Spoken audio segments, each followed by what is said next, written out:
जब मुल्ला को मस्जिद में राम नज़र आए, जब पंडित को मंदिर में रहमान नज़र आए, सूरत ही बदल जाए इस दुनिया की, अगर इंसान को इंसान में इंसान नज़र आए।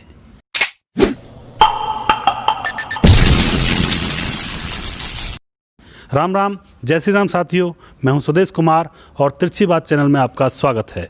साथियों, जैसा कि आपको मालूम है, हम हर रोज़ यहां पर एक नए विषय के ऊपर चर्चा करते हैं और आज हम आपके समक्ष लेकर आए हैं पंचों का इंटरव्यू प्रोग्राम। और पंचों का इंटरव्यू प्रोग्राम में आपको पता ही है, हमारे साथ होते हैं पंच और सरपंच और नेता लोग, जो बताते हैं अपनी मन की बात और जो देते हैं जनता के सवालों के जवाब। यहाँ पे जो भी सवाल जवाब होंगे वो आप ही लोगों के हैं, आप ही ने पूछे हैं अपने कैंडिडेट से। तो आज हमारे साथ पंचों का इंटरव्यू प्रोग्राम में हैं धर्मवीर जी, जो कि गांव सौंद से सरपंच पद के उम्मीदवार हैं, और उनके साथ हैं सतवीर जी। तो सतवीर जी हैं और धर्मवीर जी हैं। सबसे पहले मेरे राम राम, सभी गाँव वासियों को मेरा नमस्कार। ताऊ जी धन्यवाद। बहुत बढ़िया जी। तो अब हम यहाँ पे प्रोग्राम को स्टार्ट करेंगे। हमारा प्रोग्राम क्वेश्चन और आंसर के ज़रिए यहाँ पे कंप्लीट किया जाता है, ये आपको मालूम ही है। यानी कि प्रश्न और उत्तर होते हैं हमारे प्रोग्राम में। प्रश्नों के ज़रिए हम किसी भी विशेष मुद्दे के ऊपर चर्चा करते हैं। तो यहाँ पे बहुत सारे प्रश्न हैं जो आप लोगों ने पूछे हैं धर्मवीर भाई जी से, और अपने दिल की बात यहाँ पर धर्मवीर जी आपसे कहने वाले हैं। तो प्रोग्राम स्टार्ट करने से पहले मैं आपको बता देना चाहता हूँ, जो भी भाई UGC नेट एग्ज़ाम की तैयारी कर रहे हैं वो हमारे दूसरे channel knowledge net computer science को सब्सक्राइब कर सकते हैं। वहाँ पे मैंने बहुत ही अच्छे वीडियोस डाले हुए हैं। और जो भी भाई एस्टेट, रीट एग्ज़ाम, पटवारी की और बहुत सारे जो कॉम्पिटिटिव एग्ज़ाम होते हैं उनकी तैयारी कर रहे हैं, वो भी हमारे चैनल को सब्सक्राइब कर सकते हैं। वहाँ पे बहुत ही अच्छे वीडियोज़ आपको मिल जाएंगे। तो अब करते हैं प्रोग्राम को स्टार्ट। तो धर्मवीर जी, सबसे पहला प्रश्न है जनता का आपसे कि आप राजनीति में क्यों आना चाहते हैं, जबकि आप तो हेल्थ डिपार्टमेंट में सरकारी लगे हुए हो। तो सरपंची कौन करेगा, इसके विषय में आप बताएं। मैं सबसे पहले आपको बता देना चाहता हूँ कि मैं अपने गांव सौंद से तहे दिल से प्यार करता हूँ और उसे आसमान की बुलंदियों पर देखना चाहता हूँ। अच्छा। तो और सरपंची में मैं हेल्थ डिपार्टमेंट में लगा हुआ हूँ एम्बुलेंस पर। और सरपंची में मैं इसलिए आना चाहता हूँ कि मैं सरपंची के 2005 में पंच बना था। उस समय से मुझे पंचायत से बहुत ज़्यादा प्यार है। पंचायत गांव के लोगों के लिए, गरीबों के लिए, सभी किसानों के लिए, सभी का भला कर सकती है। पंचायत में वो ताकत होती है। अच्छा। और मैं अभी तक देखता आया हूँ कि गांव के सौंद के जितने भी सरपंच बने हैं वो इस चीज़ पर खरे नहीं उतर रहे हैं। तो आप सरपंची में आना चाहते हो? इसीलिए मैं सौंद की सरपंची में आना चाहता हूँ। अच्छा। केवल गाँव के लिए, अच्छा, ना कि पैसा कमाने के लिए। गांव के लिए आना चाहते हो। चलो, बहुत ही अच्छी बात है। अगला प्रश्न आपसे ये है कि आप बंसी की सरपंची में, जो वाल्मीकि मोहल्ले में हुए थे, 2005 में मेंबर थे, तो उस समय आपने क्या क्या विकास कार्य किए थे? जनता ये भी आपसे जानना चाहती है। जब मैं सौंद की पंचायत में 2005 में पंच पद पर था, तो उस समय हमने सबसे पहले सौंद गांव में BPL का सर्वे किया था। अच्छा। 2007 में, जिसमें हमें 300 BPL सौंद गांव में मिले थे। हमने उन्हें बढ़ा करके 750 कर दिया था। दूसरा काम, हमने सौंद गांव में 419 परिवारों को, BPL परिवार जो थे, उनको हमने 100 गज के प्लॉट दिए थे कांग्रेस की सरकार की योजना के अंतर्गत। अच्छा जी। जो हमने बगड़ेरा ज़मीन में 45 एकड़ जो ज़मीन है उसमें अप्रूव किए थे। और इसके साथ साथ हमने वहाँ पे चौपाल के लिए या स्कूल के लिए भी व्यवस्था के लिए की थी, क्योंकि वहाँ एक गांव बसने वाला है और आगे भविष्य में बसेगा भी। अच्छा जी। और उसके अलावा हमने सौंद गांव में जच्चा बच्चा केंद्र वगैरह खोलना चाहते थे, लेकिन हम पर लालदास बाबा की बड़ी असीम कृपा थी और हमने वहाँ पर सौंद गांव में CSC सेंटर, सामुदायिक स्वास्थ्य केंद्र, अस्पताल बनवाने का कार्य किया 30 बेड का। और जो कि सौंद गांव में बन भी गया है। लालदास बाबा की कृपा से लालदास बाबा की ज़मीन में बना है। हमने लालदास बाबा से ज़मीन मांगी थी और उसी में बना है, और रोड पर बना है जहां कोई भी आ जा सकता है। अच्छा। तो आपने कहा था कि पंचायत भवन भी बनवाया जाएगा उस समय, तो इसके विषय में बताएं थोड़ा सा। पंचायत भवन के लिए हमने बोला था, और हम आगे भी भविष्य में जब हमारी पंचायत, अगर हम पंचायत में आते हैं तो हमारी पंचायत घर में नहीं चलेगी, पंचायत भवन में ही चलेगी। अच्छा जी। तो मतलब जब आप सरपंची में आओगे, यानी कि आप जीत जाते हैं, तो आप पंचायत घर बनवाओगे? अब तो हम पंचायत घर तभी बनवा सकते हैं जब पंचायत में आएंगे। अच्छा अच्छा, बहुत ही अच्छी बात है, बहुत ही अच्छे विचार। अगला प्रश्न है, लोग आपकी तारीफ कर रहे हैं कि पहले आप थोड़ा बहुत चिलम वगैरह लगा लेते थे, लेकिन अब आपने छोड़ दी है। इस विषय के ऊपर आप क्या कहना चाहोगे? हाँ, मैं पहले मतलब 10-12 साल मैंने बीड़ी सिगरेट सुल्फा पीता था, शराब मैंने कभी नहीं पी, लेकिन मैंने अब बिल्कुल छोड़ दिया। 2 साल मुझे हो गए हैं छोड़े, और इससे मेरा स्वास्थ्य बिल्कुल अच्छा रहता है। मैं आगे युवाओं को कहना चाहूँगा कि नशे की तरफ ना जाएं, इससे बचें। ये मतलब ज़िंदगी को ख़राब कर देता है, और इसका एक उपाय है, अगर कोई नहीं छोड़ सकता है तो अगर सुल्फा गांजा पीता है वो निकोटेक्स की टैबलेट खाए, और उससे 1 महीने के अंदर अंदर वो बीड़ी हुक्का चिलम वगैरह बिल्कुल ही छोड़ देगा। बहुत ही अच्छी बात है। साथियों, मैं आपको बता देना चाहता हूं कि ये जो नशा होता है, ये वो दुल्हन होती है जो चिता तक आपके साथ जाती है। यानी कि कहावत है कि ये वो दुल्हन है जो चिता में जलने तक आपका पीछा नहीं छोड़ती है। लेकिन यहाँ पे अगर कोई इंसान इस नशे की दुल्हन को अगर छोड़ देता है तो उस इंसान से बड़ा इंसान कोई नहीं होता है। आप ये बात अपने आप ऑप्टिमाइज़ भी कर सकते हैं, महसूस भी कर सकते हैं, क्योंकि ये इतनी बुरी चीज़ होती है। इसको छोड़ने के लिए शेर का कलेजा चाहिए, और जो हर इंसान के अंदर नहीं होता है।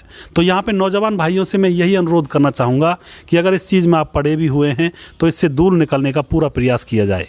पूरा प्रयास करें और अपनी सेहत का ख्याल रखें, और समाज को और आने वाली नई पीढ़ी को एक नया संदेश देकर जाएं। इन चीज़ों से कभी भी किसी का भला नहीं हुआ है। और ये मैं आपको बता देना चाहता हूँ कि यहाँ पे चाचा धर्मवीर जी ने जो ये थोड़ी बहुत उनके अंदर था वो उन्होंने छोड़ा, और ये बहुत ही एक महानता की बात है, क्योंकि ये चीज़ें छोड़ना खाला जी का घर नहीं है, ये बड़ी मुश्किल से छोड़ी जाती हैं। तो यहाँ पे ये बहुत ही अच्छी बात है इनकी। तो युवा पीढ़ी के ऊपर भी इन्होंने कहा है कि युवा पीढ़ी को भी मैं संदेश देना चाहूँगा कि आप इस चीज़ चक्कर में ना पड़ें और इससे दूर रहें बच करके। अगला प्रश्न है, अगर आप सरपंच भी बन गए तो क्या जनता की बातों को आप अधिकारियों के सामने अच्छे से रख पाओगे? इसके विषय में आप थोड़ा सा जनता को बताएं। बिल्कुल रख पाएंगे। अधिकारियों के बिना जनता के कार्य किए ही नहीं जा सकते हैं। अधिकारियों के बीच में अपनी बातें रखना और अपने लोगों की रखना, और अधिकारियों को अपने गांव में बुलाना, यह हमारी प्राथमिकता में होगा। तो आप बिल्कुल रख पाओगे अपनी बिल्कुल बात को। लेकिन कुछ लोगों का आरोप है आपके ऊपर कि जो मंदिर के अंदर पंचायत होती, लालदास मंदिर के अंदर, तो उन लोगों ने आपके साथ मीटिंग की थी और उन्होंने कहा था कि मंदिर के अंदर ट्रस्ट नहीं बनना चाहिए, लेकिन और आपने कहा था कि ठीक है, आप लोगों की तरफ से मैं पंचायत के अंदर ये बात उठाऊंगा। तो आप मंदिर में जब पंचायत हुई थी लालदास मंदिर पर, तो आपने ये बात उठाने की बजाय आप दूसरे पंचों के साथ मिल गए थे। ये आपके ऊपर आरोप है, और आपने ट्रस्ट बनने के लिए समर्थन किया था। आपने उन लोगों की आवाज़ नहीं उठाई थी, उन लोगों का ये आरोप है आपके ऊपर। तो उन लोगों से आप क्या कहना चाहोगे? मैं उन लोगों से कहना चाहूँगा, मैं तो जब से 5-7 साल से कहा, पहले से ही जब से पंचायत में सदस्य बना हूँ तभी से इसके फेवर में हूँ, और मैंने उन लोगों से पहले ही कहा था कि मैं ये बात आपकी मतलब मैं मंदिर के ट्रस्ट बनाने के पक्ष में हूँ, और मंदिर ट्रस्ट बनने के पक्ष में उन लोगों को भी मंदिर ट्रस्ट बनने के पक्ष में आना चाहिए।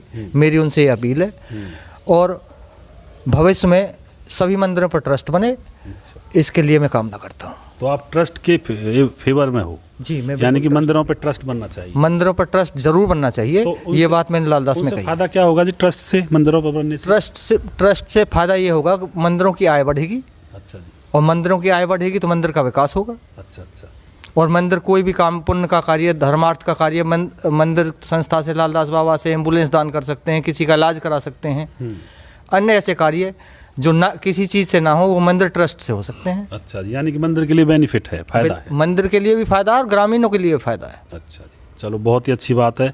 और साथियों, मैं भी आपको ये कहना चाहूँगा कि अगर मंदिर पर अगर कोई ऐसी व्यवस्था बन जाती है तो इसमें महाराज के लिए भी व्यवस्था सही होगी, और गाँव वालों के लिए भी सही होगी, और मंदिर के लिए भी सही होगी। तो सतवीर ताऊ जी, आपके हिसाब से क्या धर्मवीर जी बन पाएंगे सरपंच? इसके विषय में थोड़ा सा बताएं। ये तो भाई जनता पे डिपेंड है। अच्छा। हाँ, अपने अपने मत हैं। पर लोग बागी से चाहते और बहुत रहे हैं जी, पहले भी हमने देखा। अच्छा। ये बंसी की उसमें रहा, और इनका रुतबा है। अच्छा, रुतबा। हाँ, और जैसी मेहनत करेंगे वैसा पाओगे। सही बात। हाँ, तो आप इनके लिए कितना प्रयास कर रहे हो? इनके लिए समर्थन में कितना हुआ? हम तो पूरा समर्थन दे रहे हैं जी। अच्छा। हाँ, तो आपकी तरफ से पूरा समर्थन? हाँ जी। सही बात है, बहुत ही अच्छी बात है। और अगला प्रश्न है धर्मवीर जी, लोगों का प्रश्न है, आरोप है आपके ऊपर कहीं आप सिर्फ फार्म भरने या हवाबाजी करने के लिए तो खड़े नहीं हो रहे हो, इसके विषय में थोड़ा सा जनता को बताएं। नहीं, मैं 2010 में भी जब गोपाल सरपंच के पद पर खड़ा हुआ था तो मैं उस समय भी खड़ा होना चाहता था, लेकिन लोगों ने उन्होंने जा कर के मेरे पिताजी को कहा कि हमारा नंबर आ जाए, तो मेरे पिताजी ने कहा कि अब की बार चेयरमैन को लड़ने दो। अच्छा। उससे अगली बार घनश्याम जी खड़े हुए तो उन्होंने मेरे पिताजी से कहा, तो मेरे पिताजी ने कहा कि अब की बार घनश्याम को भी देख लेते हैं। हाँ। घनश्याम को देखने के बाद अब सभी के काम वो देख लिए। अब की बार तो हमारा नंबर स्वतः ही है। अच्छा। तो अब की बार हम अपनी तो तरफ आप से मतलब रियल में ही, सच में ही सरपंच पद रियल के? में बहुत रियल अच्छी में हम सरपंची का पद पर लड़ना चाहते हैं। सही बात, बहुत ही अच्छी बात। अगला आरोप आपके ऊपर ये है जनता का कि आपकी तो बोलचाल अपने चाचा जी जो किशन जी हैं उनसे भी नहीं है, तो फिर आप वोट कैसे ले पाओगे जनता से? इसके विषय में जनता को ज़रा जवाब दें। मेरे चाचा से दिल से बातचीत है और मैं उनसे समय समय पर बात करता रहता हूँ। अच्छा। जब उन्हें मेरी ज़रूरत होती है तो मैं उनके लिए तैयार खड़ा रहता हूँ। अच्छा जी। मेरी चाचा से मेरे से कोई लड़ाई नहीं है। हमारा कोई सब चीज़ पहले से ही बटे हुए हैं, सब अपनी जगह पे वो हैं, अपनी जगह पे हम हैं। अच्छा जी। हमारी उनसे कोई दुश्मनी नहीं है। मैं अपने चाचा से जितना अपने पिताजी से प्यार करता हूँ उतना ही अपने चाचा से प्यार करता अच्छा जी, कोई दिक्कत नहीं है इससे। हूँ। मुझे उससे मुझे नहीं लगता मेरे पिताजी को। तो इसमें साथियों ये बात भी आती है कि जब परिवार के अंदर 4 बासन होते हैं, बर्तन होते हैं, वो खड़कते ही हैं। यानी कि ये तो छोटी मोटी बातें हैं कि लड़ाई झगड़ा थोड़ा बहुत हो भी जाता है, लेकिन खून का रिश्ता होता है, हमेशा विपत्ति में अपना खून ही काम आता है। अगला प्रश्न ये है आपसे धर्मवीर जी, कुछ समय पहले आपने बाल बढ़ाए थे और सिख धर्म अपनाने के लिए कहते थे लोगों से, तो ऐसा क्यों था, क्या कारण था इसके पीछे? नहीं, मैंने बाल बढ़ाए थे अपनी मन्नत के लिए। अच्छा जी। मैंने लालदास बाबा से एक मन्नत मांगी थी। एक जब तक मेरा वो सोंदगांव में अस्पताल नहीं बन जाता है, अच्छा। आज मैं आपके सामने खोल देना चाहता हूँ इस बात को। एक जब तक सोंद में अस्पताल नहीं बन जाएगा तब तक मैं बाल नहीं कटवाऊंगा। मैंने प्रण लिया था और जैसे ही सोंदगांव के अस्पताल बना मैंने अपने बाल कटवा दिए थे। अच्छा जी। ये बात थी। तो ये कारण था उसके पीछे, जिसके लिए लोग ये कहते हैं कि सिख धर्म अपनाने के लिए आपने कहा था।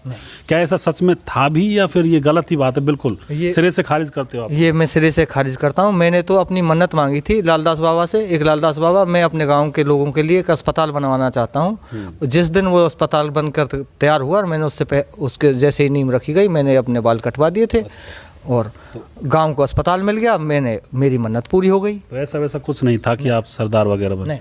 चलो, मैं तो हिंदू हूँ, हिंदू ही रहना चाहूँगा। चलो, बहुत ही अच्छी बात है। अगला प्रश्न आपसे ये है कि मेंबरी में आपके अपोजिट में मनोज थे, नारायण ने मनोज को बिठाया और आपको मौका दिया, फिर आप अपनी पट्टी में दूसरे को मौका क्यों नहीं दे रहे हैं कि दूसरा सरपंच खड़ा हो जाए? मैंने अपनी तरफ से मौका देने के लिए गोपाल चेयरमैन को मौका दिया। अच्छा। घनश्याम मेंबर जी को मौका दिया है और मास्टर दिया। अच्छा जी। ना हरी मास्टर भी खड़े हुए और अगोचर जी भी खड़े हुए। ये सभी खड़े हो लिए, लेकिन इन पर नहीं चल पड़ी क्योंकि कभी इन्होंने समाज सेवा नहीं की। समाज सेवा करना बहुत बड़ी बात है।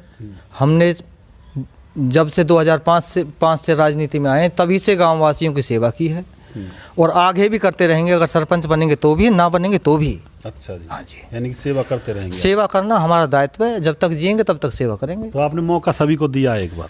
सभी को दिया है और सभी अपनी तरफ से लड़े हैं। अब की बार हमारी तरफ से कोई खड़ा भी नहीं हो रहा है, तो इस वजह से हम। अच्छा जी। तो मतलब आप लड़ोगे फिलहाल? इस वजह से इलेक्शन जरूर लड़ेंगे। चलो, बहुत अच्छी बात है। अगला प्रश्न ये आता है आपके ऊपर, ये बात भी सही है कि आप घनश्याम मेंबर जी के कैंडिडेट हो, तो क्या आपको लगता है कि मथुरावासी परिवार आपको वोट दे पाएंगे? इस विषय के ऊपर आप क्या कहना चाहोगे? मथुरावासी परिवार हमारा अपना परिवार है। अच्छा। और मेरे साथ में ये भाई सतवीर जी हैं जो मथुरावासी हैं और ये हमारे मथुरावासी परिवार और हम सब एक हैं। और मैं घनश्याम जी का नहीं, बस्ती का कैंडिडेट हूँ और बस्ती के लोगों की डिमांड है मुझसे। मैं अब भी रास्ते में तब आ रहा था तो मुझे एक महिला मिली, उसने कहा जी हमारे तो काम नहीं हो रहे और हमें कोई भी नहीं मतलब हमारी कोई सुनता ही नहीं सरपंची में। हमने तो राम पंडित जी से या और लोगों से भी कहा है कि हमारे घर पे पानी नहीं आ रहा, हमारे घर में विधवा बेटी बैठी है, कोई हमारी मदद नहीं करता। तो मैंने उससे कहा इस बार मैं खड़ा हो जाऊं। मैंने उससे वर्बली पूछा क्या मैं खड़ा, अभी तक मैंने किसी से ऐड नहीं की है पंचायत में, एक गांव में जाकर के भाई मैं सरपंची पे खड़ा हो रहा हूं, आज सुदेश जी के चैनल के माध्यम से मैं ये बात कह रहा हूं। तो उस महिला से मैंने पूछा है कि क्या मैं खड़ा हो जाऊँ, आप मेरा समर्थन करेंगे? तो उस महिला ने कहा एक मेंबर जी हम तो आपको नाम से तो जानते नहीं हैं लेकिन मेंबर से जानते हैं, हम पूरे परिवार के साथ आपके साथ रहेंगे और आपकी मदद करेंगे और आप इलेक्शन में लड़िए, खड़े हो जाइए। तो आप मथुरावासी मतलब आपको वोट देंगे? मथुरावासी बिल्कुल वोट देंगे। अच्छा जी। तो आपके साथ मथुरावासियों में से भी हैं सतवीर ताऊ जी हैं, आप क्या कहना चाहोगे जी इस विषय में? आप क्या वोट दोगे, आपका परिवार वोट देगा?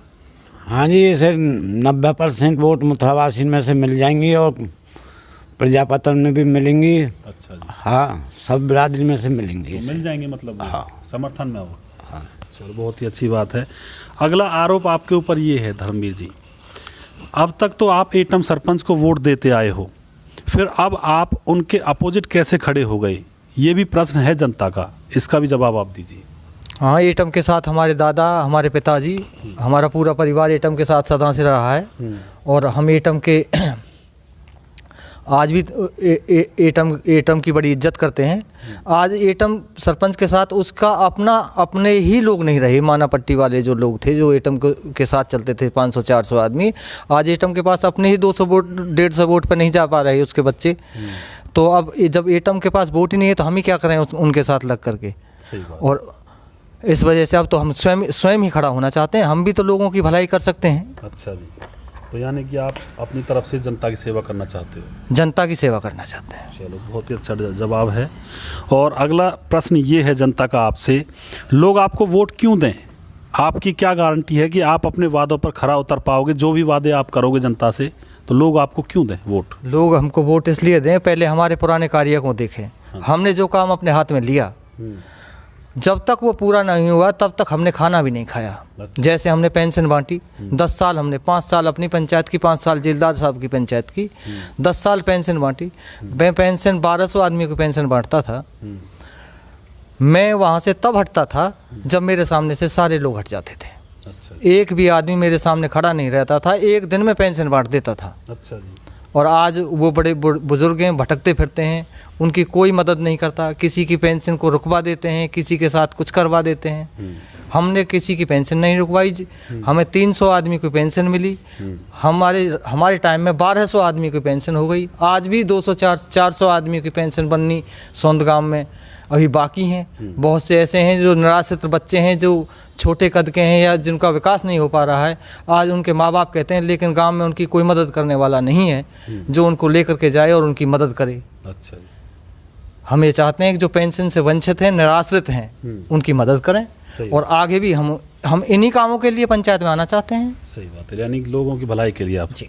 बहुत ही अच्छी बात है। अगर आपकी सद्दू पट्टी में से कोई एक खड़ा हो तो क्या आप उसका साथ देंगे या चुनाव लड़ेंगे? हम इस बार चुनाव लड़ेंगे। अच्छा जी। क्योंकि सद्दू पट्टी में से 2-4 खड़े ही रहते हैं। हाँ। अगर बस्ती में से कोई किसी एक के फेवर में निर्विरोध चुनाव होता है तो हम बस्ती के साथ रहेंगे। अच्छा, तो बस्ती के साथ रहेंगे? बस्ती के साथ रहेंगे। पट्टी का तो सिस्टम इन्होंने बेकार कर रखा है, पट्टी को बदनाम कर रखा है। अच्छा जी। हाँ। तो अगला प्रश्न ये है आपके ऊपर, क्या आप इलेक्शन में दारू पैसा बांटने की नीति को अपनाएंगे?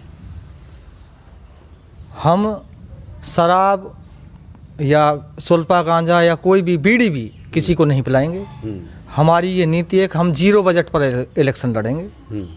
अच्छा, किसी भी सूरत में 1 भी रुपया खर्च नहीं करने की कोशिश करेंगे। अच्छा, कोई पैसा आप खर्च नहीं करोगे? बिल्कुल नहीं ना दारू पिलाओगे? नहीं, ना लोगों का खाएंगे और लोगों के लिए जितना हो सकेगा अगर बस्ती का फंड जो है वो सब बस्ती के लोगों के लिए ही यूज करेंगे। अच्छा, तो ये तो और भी अच्छी बात है, क्योंकि दारू पैसा अगर आप लोगों को खिलाते हो पिलाते हो तो साथियों मैं आपको बता देना चाहता हूँ, जिस पंच और सरपंच को आप दारू पैसा खिलाओगे, जो पंच और सरपंच आपको दारू बांटेगा, पैसा देगा, वो आपसे ब्याज समेत बदला लेगा। यानी कि अपनी रकम तो निकालेगा ही ब्याज समेत और उससे भी 10 गुना ज़्यादा निकालेगा। तो यहाँ पे आपके समाज का उत्थान कहाँ है? समाज तो गड्ढे में जाएगा। तो इसीलिए ये फ़र्ज़ बनता है हर एक पंच और सरपंच का कि किसी को दारू ना बांटे, पैसा ना बांटे और किसी के ऊपर वेस्ट खर्चा ना करे। क्यों? क्योंकि जो पंच और सरपंच वेस्ट खर्चा करेगा वो आप लोगों के काम भी नहीं करेगा। क्योंकि वो तो कह देगा मैंने तो वोट पैसे से खरीदी है, तो वो आपकी दबाव में भी नहीं रहेगा। और जो पंच और सरपंच जिसको आप निर्विरोध चुनोगे या फिर किसी का खर्चा नहीं करवाओगे, आप उसको ऐसे ही वोट दोगे, तो आप उससे कहने लायक भी हो जाओगे और वो आपके काम भी करवाएगा, क्योंकि उसने आपको खिलाया नहीं है। वो समझेगा इस बात को कि मैंने गांव की जनता के ऊपर वेस्ट खर्चा नहीं किया है, तो मेरा फ़र्ज़ बनता है कि मैं गांव की भलाई में उतरूं। तो यहाँ पे दारू और पैसे की नीति को बिल्कुल ही जड़ से ख़त्म कर देना चाहिए, लेकिन कहते सब हैं, करते कोई नहीं है। मैं आपको यही बता देना चाहता हूँ, यहाँ पे सीधी सी बात यह है, कुछ पंच और सरपंच इस नीति पर चले हुए हैं, वो अपना कृपया करके इस बात की तरफ ध्यान दें, जनता को संबोधित करें और जनता की तरफ अपना एक कदम बढ़ाएं और जनता में एक नई बात को प्रचलित करें कि बिना दारू के, बिना पैसे के वोट मिलनी चाहिए। तो अगला प्रश्न है आपसे, अगर आप बनते हैं तो गांव के लिए क्या क्या विकास कार्य करोगे? इसके विषय में जनता को थोड़ा सा बताएं। हाँ, ये बहुत अच्छा प्रश्न है आपका। हम गांव में अगर बनते हैं तो सबसे पहला काम हम किसानों के लिए करेंगे। हाँ जी, कैसे जी? सबसे पहले हम किसानों के लिए जो सिंचाई का पानी है, जहाँ तक हम पर जा सकेगा, अच्छा जी, सरकारी ट्यूबवेल लगवाएंगे। बंचारी माई के बम्बे पे एक सरकारी ट्यूबवेल इधर भी डालेगा पानी, इधर भी डालेगा। अच्छा जी। उसके बाद हम दूसरा बूस्टिंग स्टेशन जो हमारी आते कहें वह ये डाड़ के माई वाले बम्बे पे श्यापिन बोलते हैं उसे, श्यापिन पर हम सरकारी ट्यूबवेल लगवाएंगे। और उससे, क्योंकि अब हमारे जो बम्बे हैं वह पक्के हो गए हैं, उसमें हम उसके तहत पानी डालेंगे और सुन्नाकरीन की तरफ वापस उल्टा पानी भेजेंगे। ज़्यादा से ज़्यादा किसानों के खेतों तक पानी पहुँचे और किसानों से अपने ट्रैक्टर से निकाल करके अपने खेत में डाल लें। और ये ज़रूरी भी है, क्योंकि सोंद गांव में सबसे बड़ी मार यही है कि किसानों के खेतों पर पानी नहीं है। और बहुत सारे पंच और सरपंच बनते हैं, मैं उनसे भी कहना चाहता हूं, वो सिर्फ रास्तों और नालियों तक ही सीमित रह जाते हैं, लेकिन किसान की समस्या की तरफ कोई भी ध्यान नहीं देता है। मैं सभी से रिक्वेस्ट करना चाहता हूँ हाथ जोड़कर कि किसानों की खेती बाड़ी की तरफ भी ध्यान दिया जाए, किसानों के खेतों के लिए पानी की व्यवस्था ज़रूर की जाए। और धर्मवीर भाई जी यहाँ पर कह रहे हैं कि किसानों की तरफ वो विशेषकर सोच विचार करेंगे और विशेषकर कदम उठाएंगे। बहुत ही अच्छी बात है।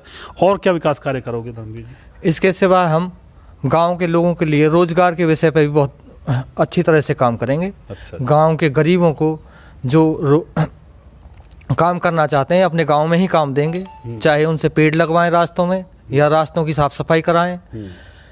जैसे भी हम पर व्यवस्था होगी अपने ग्रामीणों के लिए, उनको महिलाओं के लिए रोजगार का काम हम देने का काम करेंगे। बहुत ही अच्छी बात है। और गौशाला वगैरह, साफ सफाई और बस स्टैंड वगैरह, इनके बारे में आपने कुछ सोचा है? हाँ, गौशाला हमारे गांव में पंचायत की होनी चाहिए। अच्छा। जिसके लिए हम अपने गांव में गौशाला के लिए 5 एकड़ में एक गौशाला बनवाएंगे, जिसमें गांव के आवारा गाय बिजार जो भी हैं वो उसमें रहें। और जो सरकार से 20 लाख रुपए एक गौशाला के लिए ग्रांट आती है, वो पंचायत की गौशाला के लिए आएगी और उसमें गौ संवर्धन का कार्य अच्छी तरह से हो सकेगा। और साफ़ सफाई किस तरह से करवाओगे जी आप? साफ़ सफाई के लिए हम पहले हमारी पंचायत में, सबसे पहले जब हमारी पंचायत बनी थी तो हमारी पंचायत में कर्मचारी लगे थे, उन पे साधन नहीं है, उनके लिए साधन अवेलेबल कराएंगे। और एक जैसे नगर पालिकाओं में चले हुए हैं कचरा ढोने के लिए घर से कूड़ा उठाने का सिस्टम है, उसे हम अपनाएंगे। क्योंकि सर पर गंदगी ढोना एक अपराध है जो आज भी गांव में चला हुआ है, यानी इसे हम रोकने की कोशिश करेंगे। कचरा उठाने के लिए हम गांव में वाहन लगाएंगे, कम से कम 2, जिस पर लोगों को रोज़गार, ड्राइवर को रोज़गार मिलेगा और सुपर्स को उसमें काम करने का मौका मिलेगा। यानी कि door to door garbage collection आप करने वाले हो? जी जी जी। बहुत ही अच्छी बात है। बस स्टैंड के बारे में क्या ख्याल है जी? बस स्टैंड के विषय में हमारा ख्याल ये है कि एक बस स्टैंड के लिए हम जो हमारे बूस्टर बना हुआ है अड्डे पर, उस पर हम एक सेट डलवाएंगे और अच्छी सी, जिस पर मतलब जो आधुनिक आजकल सेट डली हुई जैसे दिल्ली में है या हमारे रामगढ़ गांव में है, ऐसी हम एक सेट डलवा करके उसके नीचे वहाँ यात्री हमारे खड़े हो जाएं, वहाँ पर बस स्टैंड का सिस्टम बनाएंगे। और बच्चे सुबह सुबह रेस करते हैं फौज पुलिस में लगने के लिए, उनके लिए कोई सुविधा उपलब्ध कराओगे आप या? हाँ, बिल्कुल कराएंगे। उसके लिए रामजीत की पंचायत में जो ये टूल टैक्स पर जो 2 एकड़ ज़मीन है, इसमें ट्रैक बनाया हुआ है लेकिन वो कच्चा है, उसे पक्का बनवाएंगे। अच्छा। और उसमें घास और पेड़ पौधे लगवाएंगे। अच्छा जी। और शमशान घाट के विषय में आपके क्या विचार हैं जी? शमशान घाट हमारी तरफ का तो बना हुआ है, हमारे लोगों ने बनाया है, अन्य पर काम चल रहा है, उनके विषय में भी सौंदर्यीकरण के विषय में जितना भी हो सकेगा पंचायत से कार्य कराएंगे। और फिरकी के बारे में बताएं। फिरकी के विषय में फिरकी की हमारी व्यवस्था बिल्कुल ख़राब हुई पड़ी है। गांव का पानी जोहड़ों में जाता ही नहीं है, वो इधर उधर घूमकर वहीं इकट्ठा रहता है। हम उसे ठीक करने की पूरी कोशिश करेंगे, नालियों को चौड़ा करके, और उस पानी को जोहड़ों में डालने की पूरी कोशिश करेंगे। और बच्चों के लिए खेलने के लिए स्टेडियम वगैरह की सुविधा करवा पाओगे या फिर रह जाओगे? खेलने के लिए स्टेडियम की हम पहले से ही कहते रहे हैं। स्टेडियम के लिए 4 एकड़ ज़मीन पहले ही जेलदार साहब की पंचायत में स्कूल के पट्टे में छोड़ी हुई है। उसके लिए सरकार से फंड लेकर के वहाँ पर नवीनीकरण करा करके उस ज़मीन को डेवलपमेंट कराएंगे। अच्छा, जो लाइब्रेरी वगैरह खोलने की सलाह है कहीं? हाँ, लाइब्रेरी हमारे गांव में मतलब पहले है, लेकिन छोटी है बिजौकरा मंदिर पर। उसे हम बढ़ाने की और उसमें नई नई किताबें, राजनीति से संबंधित, शिक्षा से संबंधित, धर्म ग्रंथों से संबंधित हम अपने उसमें मंदिर में रखवाने की व्यवस्था करेंगे। धर्मवीर जी, गाँव में CCTV कैमरे नहीं हैं और ना ही किसी ने ध्यान दिया इस विषय के ऊपर, क्या आप इसके ऊपर ध्यान दोगे? हाँ, मुख्य चौराहे पर हम इस चीज़ पर ध्यान देंगे ताकि क्राइम में कमी आए, और जितने भी हमारे मुख्य चौराहे हैं उन सभी जगह पर CCTV कैमरे लगवाने का पंचायत कार्य करेगी। और आजकल गांव अंधेरे में भी बहुत रहता है, लाइट की भी व्यवस्था नहीं है, क्या इसके विषय में? लाइट उज्ज्वला स्कीम के तहत हम अपने गांव को लाएंगे। अच्छा, क्यों, बिल भरो और मतलब 24 घंटे बिजली लो, ये सरकार की नीति है। हम उस नीति के तहत कार्य करेंगे। और पंचायत के बिल भी पंचायत अपनी तरफ से, अब तो आजकल तो डिजिटल चला हुआ है, ज़्यादातर भरे जा रहे हैं, तो हमारा काम उज्ज्वला स्कीम में आता है और हम अब व्यवस्था करेंगे और एक लेटर। और आजकल देखा जाता है कि जो बुजुर्ग लोग हैं वो चौपालों पर नहीं बैठते हैं, क्योंकि वहाँ पे ना बिजली की व्यवस्था है, ना पानी की व्यवस्था है, ना कोई चारपाई भी नहीं है, यहाँ तक कि हुक्के पानी की व्यवस्था भी नहीं है। कुछ चौपालों पर बिल्कुल खंडर बनी पड़ी हैं। क्या इनके विषय में आप कुछ सोच विचार करोगे या फिर ऐसे ही पड़ी रहने दोगे उनको भी? नहीं, हम चौपालों को नवीनीकरण कराएंगे और वहाँ पर मूढ़ा, कुर्सी, पंखा का इंतजाम करेंगे। अच्छा जी। और उनकी डेंटिंग पेंटिंग कराएंगे, क्योंकि हमारी चौपाल पर तो आज तक किसी ने ध्यान ही नहीं दिया, पुताई तक भी नहीं हुई है। अच्छा जी। हम पूरी व्यवस्था करेंगे। और खाली जगहों में पार्क वार्क बनवाने की सलाह है या फिर ऐसे ही कोई दिक्कत ही नहीं है? खाली जगह में हमने सबसे पहले जब पंचायत में 2005 में हम पंच बने थे, उस समय हमने कही थी गडरियान वाले मोहल्ले में, जैसे कि अब आसिया के सत्यदेव सरपंच ने उसमें नवीनीकरण कराया है, ऐसे ही जहाँ खाली जगह पड़ी होगी उसमें घास लगवा करके, पेड़ पौधे लगवा करके वहाँ व्यवस्था करेंगे। और धर्मवीर जी, हॉस्पिटल के बारे में कुछ महत्वपूर्ण कदम क्या उठाओगे? क्योंकि हॉस्पिटल में आपने देखा होगा डॉक्टर टाइम पे नहीं आते हैं कई बार, यहाँ तक कि रेबीज़ का टीका नहीं मिलेगा अगर किसी को ज़रूरत पड़ेगी तो, क्योंकि वो कह देंगे ख़त्म हो गया। जनता के लिए होती हैं ये सारी सुविधाएं, लेकिन जनता को ही नहीं मिल पाती हैं। इसीलिए गाँव की जो जनता होती है वो प्राइवेट हॉस्पिटल में जाना ज़्यादा पसंद करती है और सरकारी हॉस्पिटल में कम जाना पसंद करती है। तो इसके विषय में आप क्या कदम उठाओगे, थोड़ा सा बताएं। देखिए, हॉस्पिटल के विषय में हमने लालदास बाबा की बड़ी कृपा हुई है, हमारे गांव में CSC सेंटर बना है और हम इस पर पूरा ध्यान देंगे।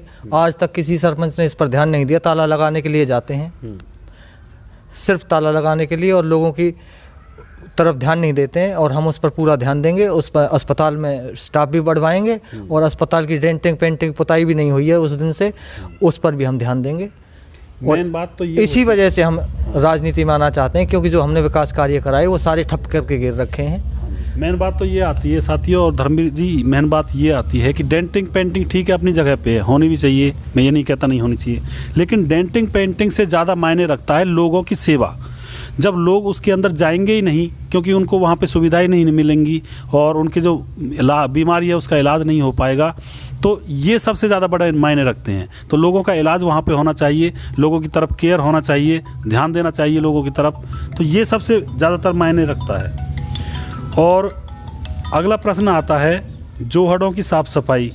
अस्पताल के विषय में जैसे आपने कही थी, हाँ, अस्पताल पे ध्यान नहीं दिया जाता है। अस्पताल पे लालदास बाबा पे अब बच्चे भी पैदा होते हैं। मैंने स्वयं वहाँ पे सबसे पहले एक लड़का पैदा हुआ, 10-5 लड़कियाँ भी हो गई हैं, अब तो उसमें जापे भी होते हैं। अच्छा। और लोग वहाँ जाएं और अपनी सुविधाओं के लिए वहाँ पे पहुँचें। अच्छा जी। अब सारे कार्य हॉस्पिटल में हो रहे हैं। अच्छा, फिलहाल मतलब बिल्कुल प्रयास चल रहा है। बिल्कुल प्रयास चल रहा है और वहाँ पे हो रहे हैं। जब लोग अपनी सुविधा के लिए वहाँ पे पहुँचें और मतलब वहाँ से सुविधा लें। 5 रुपये की पर्ची भी सौंदगांव के अस्पताल में नहीं लगती है। अच्छा, अगला प्रश्न आपसे ये है कि जोहड़ों की साफ़ सफाई के विषय में आप क्या कदम उठाओगे? क्योंकि आपने देखा होगा उधर विमल कुंड है उस थोक में, बाबरा थोक में, तो वहाँ पे उसकी दशा बहुत ही दयनीय है, बहुत ही मतलब कूड़ा करकट, और वहाँ पे अतिक्रमण भी किया गया है और वहाँ पे बदबू भी उठती है। तो वो लोग कैसे रहते होंगे, उसके चारों तरफ हैं। और दूसरी बात, वो धार्मिक कुंड भी है, वहाँ पे संत महात्मा नहाने के लिए भी आते हैं, और उसकी इतनी दयनीय दशा है। तो ये गाँव के ऊपर एक तरह से लानत है। तो उसके विषय में आप क्या कहोगे? हम सबसे पहले सभी कुंडों पर ध्यान देंगे। सौंद में 17 कुंड हैं। वो जो आपने बात उठाई है विमल कुंड की, विमल कुंड की हालत बहुत ज़्यादा ख़राब है, हमने भी देखी है। हम चाहेंगे कि उसका पहले पानी निकासी करके, उसकी बाउंड्री वाल करके, और उसमें से सदा के लिए पानी निकासी के लिए नाले में पाइपलाइन डाल दी जाएगी, और ताकि वहाँ से पानी निकलता। क्यों बाबरा थोक का तो पानी नहीं निकलता, वहीं इकट्ठा रहता है। इसी तरह से और भी बहुत सारी जोहड़ है, जैसे ताली है, वहाँ पे भी ऐसा ही हाल है। मतलब ज़्यादातर सारी गंदगी बनी हुई है, पोखर है जो गंदी बनी हुई हैं। तो इनके विषय में थोड़ा सा प्रयास हम इन पर पूरा ध्यान देंगे, और सभी जोहड़ों का नवीनीकरण करेंगे, और इनकी बाउंड्री वाल वगैरह करा करके सरकार से मंजूरी लेकर के इन्हें सभी को पक्का करेंगे। अच्छा जी। दूसरी बात ये आती है कि स्कूलों में बच्चों को नहीं भेजते हैं लोग पढ़ाने के लिए, क्योंकि सरकारी स्कूलों में वो उनका एक मतलब एक बन गया, एक तरह से कहने सोच विचार है, यानी कि उनकी एक सोच बन गई है कि सरकारी स्कूलों में पढ़ाई नहीं होती। तो इसके ऊपर क्या पंच सरपंचों का दायित्व नहीं बनता है कि उनकी देख रेख की जाए और उनके अंदर जाकर देखा जाए कि कौन कितना पढ़ाता है, कौन कितना नहीं पढ़ाता है? उसके ऊपर ध्यान देते तो शायद हो सकता है सरकारी स्कूलों की व्यवस्था आज अच्छी होती। तो आप इसके विषय में क्या कदम उठाओगे? हमारे गांव के सरकारी स्कूल बहुत अच्छे हैं। अच्छा जी। और बस वहाँ पर पंचायत को केयर करने की ज़रूरत है। आजकल प्राइवेट स्कूलों में पहली के बच्चे के भी 5-5, 4-4 हज़ार रुपये महीना की फीस जा रही है। मैं अपने ग्रामवासियों से अपील करना चाहूँगा कि वो अपने बच्चों को सरकारी स्कूल में पढ़ाएं। मैं खुद सरकारी स्कूल में पढ़ा हूँ, और वहाँ पे ये नहीं है कि अच्छी पढ़ाई नहीं, बहुत अच्छी पढ़ाई होती है। और जो हमारा प्राइमरी स्कूल है छोटा जो नया बना है, वो उसमें वो मतलब 119 स्कूलों में हरियाणा के में, जिसमें इंग्लिश पढ़ाई जाती है शुरू से ही। तो उस पर और ध्यान देंगे, और सभी ग्रामवासी अपने बच्चों को ज़्यादा से ज़्यादा सरकारी स्कूल में पढ़ाएं, व्यर्थ में प्राइवेट स्कूलों में अपना पैसा ना लौटाएं। तो धर्मवीर जी, गांव में बिजली पानी की बड़ी किल्लत होती है। गर्मी आती है तो बिजली जाने लगती है, सर्दियों में चलो काम चल जाता है, पानी का भी बिजली का भी। तो गर्मियों में ना तो पानी आता है टाइम पे, ना बिजली आती है। उसके ऊपर आप क्या कदम उठाओगे? उसके ऊपर हम एक अक्षय ऊर्जा नवीनीकरण है, जिसमें ऊर्जा के तहत हम अपने घरों की छतों पर सौर प्लेट लगवा सकते हैं, जिसमें सरकार से छूट भी मिल रही है। अच्छा। उससे हमारे बिजली बिल में भी राहत मिलेगी, और हमें बिजली भी 24 घंटे मिल पाएगी। दिन में जब हमारी एनर्जी इकट्ठी हो जाएगी तो उसे हम इस्तेमाल कर सकेंगे। लोगों को इस चीज़ पर ध्यान देने की ज़रूरत है, और सरकार से इस पर 6,000 रुपया छूट मिल रही है, 6,000 से 10,000 रुपये तक की। अच्छा। तो यानी कि आप सभी विशेष मुद्दों के ऊपर आप यहाँ पे कदम उठाने वाले हैं। तो बहुत ही अच्छी बात है साथियों, और ऐसे ही सरपंच और पंच होने चाहिए जो गांव की हर एक समस्या को ऊपर उठाकर लेकर चलें। और मैं यहाँ पे यही कहना चाहूँगा कि अब वो ज़माना और वो समय आ गया है जब पंच और सरपंचों को नाली और रास्तों के मुद्दे से ऊपर उठना चाहिए। गांव के लिए कुछ विकास कार्य अलग से करने चाहिए, क्योंकि नालियों में और रास्तों में पूरा 5 साल निकल जाता है, और फिर गाँव के लिए विकास जब देखते हैं तो कुछ भी नज़र नहीं आता है। तो नालियों और रास्तों के मुद्दे से थोड़ा सा ऊपर उठा जाए, और गाँव के किसानों के लिए पानी की व्यवस्था ज़रूर की जाए, क्योंकि 30 साल से तो गांव के बंबों में भी पानी आज तक देखने को नहीं मिला है। किसान एक वो चीज़ होती है, यानी कि वो महानुभव होता है, महान मूर्ति होती है, जो पूरे देश को अन्न प्रदान करती है। सारा जीवन खेतों में कमाता है, ठंड में गर्मी में खेत की मेंढ पर बैठा बैठा इंतज़ार करता रहता है कि फसल कब पैदा होगी। और इतना ही तो ट्यूबवेल पानी देता है, इतना ही किसान की आंखों से आंसू झलकते रहते हैं, क्योंकि उसको पता होता है कि इस फसल में से मुझे कुछ भी बचने वाला नहीं है। तो ना ही गांव के किसानों के लिए कोई पानी की व्यवस्था हो पाई अभी तक। तो मैं यही अनुरोध करना चाहूँगा सभी पंच और सरपंचों से कि गांव के किसानों के लिए पानी की व्यवस्था पर ज़्यादा जोर दिया जाए, चाहे किसी भी तरह से हो, पानी की व्यवस्था पर ज़्यादा जोर दिया जाए। क्योंकि किसान ज़िंदगी भर कमाता रहता है, सोचता रहता है कि अगले साल पानी आ जाएगा बंबों में, फिर सोचता है कि अगले साल आ जाएगा, फिर भी नहीं आता, फिर सोचता है कि अगले साल आ जाएगा। लेकिन इसी तरह से किसान धीरे धीरे उसके बाल सफ़ेद होने लगते हैं, उसकी रीढ़ की हड्डी झुक जाती है, कमर झुक जाती है, और अंत में वो शमशान की मिट्टी में जाकर मिल जाता है, लेकिन पूरी ज़िंदगी भर वो पानी का मुँह नहीं देख पाता है। तो ये बहुत ही एक विडंबना है किसानों के लिए, गांव के किसानों के लिए ये सबसे ज़्यादा बड़ी चुनौतीपूर्ण कार्य है। तो किसानों के लिए पानी की व्यवस्था ज़रूर की जाए, ये मैं सभी पंच और सरपंचों से निवेदन करता हूं। और यहाँ पे धर्मवीर जी इस विषय के ऊपर अच्छा खासा ध्यान देने वाले हैं। तो अंत में धर्मवीर जी, आप अपनी प्यारी जनता को क्या संदेश देना चाहोगे, कुछ कहना चाहोगे? हम अपनी जनता को यही संदेश देना चाहेंगे कि आप अच्छे कैंडिडेट को चुनें जो आपके हित के लिए कार्य करे। अगर आप ऐसा नहीं करेंगे तो आप पीछे ही चले जाएंगे। बहुत से गांव स्टार विलेज बन गए। हमारा गांव एक ऐतिहासिक गांव है जिस पर हमें ध्यान देने की बहुत ज़्यादा ज़रूरत है। अगर हम इन लोगों के बहकावे में आते रहे और यही खाने पीने के चक्कर में इन लोगों को वोट देते रहे तो आप लोग बिल्कुल ही पीछे चले जाएंगे। आप लोग इस पर ध्यान दें। इसमें ये ना देखें कि हमें माना पट्टी के हैं या फलाने पट्टी के हैं, ढिकाने पट्टी के, जिस भी पट्टी के हैं, आप एक अच्छा नुमाइंदा चुनें जो आप लोगों के लिए भला करे। जब तक ये नहीं होगा तब तक आप पीछे ही चले जाएंगे। हमें बहुत दुख होता है जब हमारा गांव का नंबर कहीं नहीं आता। जीरो स्टार है हमारे गांव पर, जबकि रामगढ़ जैसे गांव, जनाचौली हमारा गांव है, वो सुपरस्टार विलेज हैं। 5 स्टार 6 स्टार। मैं चाहता हूं मेरा गांव 7 स्टार बने। 7 स्टार विलेज सबसे ऊंचा दर्जा होता है, उसके तहत ग्रांट भी मिलती हैं और हम इस पर काम करेंगे। जैसे कहा है कि भाई मैंने एक गीता में पढ़ा है, रामायण में पढ़ा है, खाना पीना तथा ऐश करना जिंदगी का देह नहीं है। वैसे ही पंचायत के एक्ट में लिखा है एक गली नाली खंजड़ा बनाना ही पंचायत का उद्देश्य नहीं है। इससे ऊपर उठ करके गांव के लोगों के लिए रोजगार के विषय पर, कृषि के विषय पर, महिलाओं के विषय पर, बच्चों के विषय पर हमें सभी विषयों पर काम करने की ज़रूरत है। सही बात है। जब तक हम ये काम नहीं करेंगे तब तक हमारे लोगों का भला नहीं हो सकता। ये बात जायज़ है। और मैं आपको बता देना चाहता हूँ, ये विडम्बना ही है हमारे गांव सौंद की कि यहाँ पे आज तक वो वेलकम बोर्ड भी नहीं है और जो कुर्सियाँ फ्री में मिलती थी वो कुर्सियाँ भी नहीं हैं। तो ये भी एक छोटी सी सोचने की बात है। दयनीय दशा है गांव की। इसको थोड़ा सा आपको सुधारना होगा, ध्यान देना होगा। कब तक सिर्फ अपने अपने घर की तरफ सोचते रहोगे या अपनी जेबें भरते रहोगे? गांव की जनता के लिए आपको चुना जाता है, उसका नेतृत्व करने के लिए आपको चुना जाता है। और जब आप जनता का नेतृत्व ही नहीं कर पाते हो तो क्या फ़ायदा आपको पंच और सरपंच चुनने का? क्या बेनिफिट जनता को कि आपको पंच और सरपंच चुने?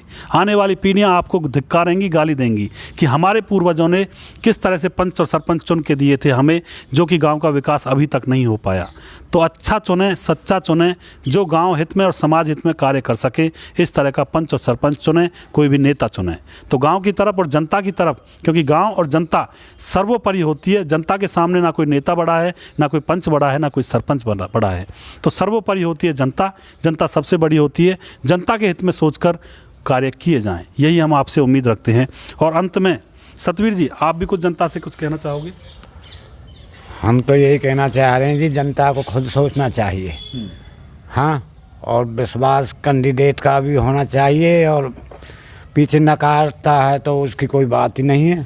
पर धर्मवीर लायक सरपंच है, फिर ये बस्ती की बात है। हाँ, मेहनत करेगा तो कामयाब भी हो जाएगा जी। सही बात है। तो मेहनत करनी चाहिए और बाद में भी करनी पड़ेगी मेहनत। तो बनने के बाद भी अपने वादे पूरे करने पड़ेंगे। हाँ, बिल्कुल। तो ये तो करना ही होगा। और इंसान में इंसान को नज़र आना चाहिए। वो कहावत है कि जब मुल्ला को मस्जिद में राम नज़र आए और जब पंडित को मंदिर में रहमान नज़र आए तो सूरत ही बदल जाए इस दुनिया की, अगर इंसान में इंसान को इंसान नज़र आए। सेवा करते रहिए, इंसान में इंसान को देखिए। सिर्फ अपने फ़ायदे के लिए कदम मत उठाइए, जनता के फ़ायदे के लिए, इंसान के फ़ायदे के लिए कदम उठाइए। तो मैं उम्मीद करता हूँ आपको यह प्रोग्राम अच्छा लगा होगा और आपको यहाँ से कुछ सीख मिली होगी। नेक्स्ट पंचों का इंटरव्यू प्रोग्राम हम फिर से लेकर आपके समक्ष हाजिर होंगे किसी नए पंच और सरपंच से, जो देंगे आपके सवालों के जवाब। मैं उम्मीद करता हूँ आपको यह प्रोग्राम अच्छा लगा होगा और नेक्स्ट वीडियो हम फिर से लेकर आएंगे। तब तक आप अपना ख्याल रखिए, खुश रहिए। जय हिंद, जय भारत, जय श्री लालदास बाबा। राम राम। राम राम।